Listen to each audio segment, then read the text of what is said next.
आज हर कोई अपने घर में ईद की खुशियां मना रहा है, लेकिन कुछ ऐसे लोग भी मौजूद हैं जिनके अपनों ने उन्हें बेघर कर दिया है और वो आज का दिन, ईद का दिन जो है ओल्ड एज होम में गुजारने पर मजबूर है। लेकिन यहाँ पर भी गैरों ने अपनों की कमी महसूस नहीं होने दी और डॉक्टर फिरदौस आशिक अवान साहबा अपनी फैमिली के साथ यहाँ पर पहुँची है, इनसे गपशप कर रही हैं, खा पी रही हैं। उसके अलावा इनके लिए खसूसी किस्म के खूबसूरत किस्म के तोहफ़े भी लेके आई हैं। हम इनसे बात करते हैं। डॉक्टर साहब, आप इनके साथ आज पूरा दिन गुजारेंगे?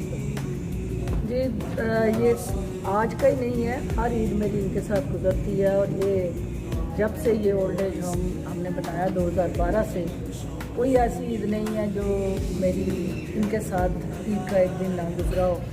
और ये चूँकि वो लोग हैं जो हमारे वो अपने हैं कि जो मुखलिस हो के दिल से जो दुआ देते हैं, वही डॉक्टर फिरदौस की असल ताकत है। और वही डॉक्टर फिरदौस का जो है वो सबसे कीमती एहसास है कि ये लोग जिनके अपने जो है उनको ओन करने के लिए तैयार नहीं हैं या आज के दिन भी इनको दस्तयाब नहीं है, इनकी आंखें जिस हसरत से, जिस शिद्दत से, इस उम्मीद के साथ दरवाज़ों पे लगी हुई हैं कि शायद इनका कोई अपना आए और ईद की खुशियों में उनको शामिल कर जाए।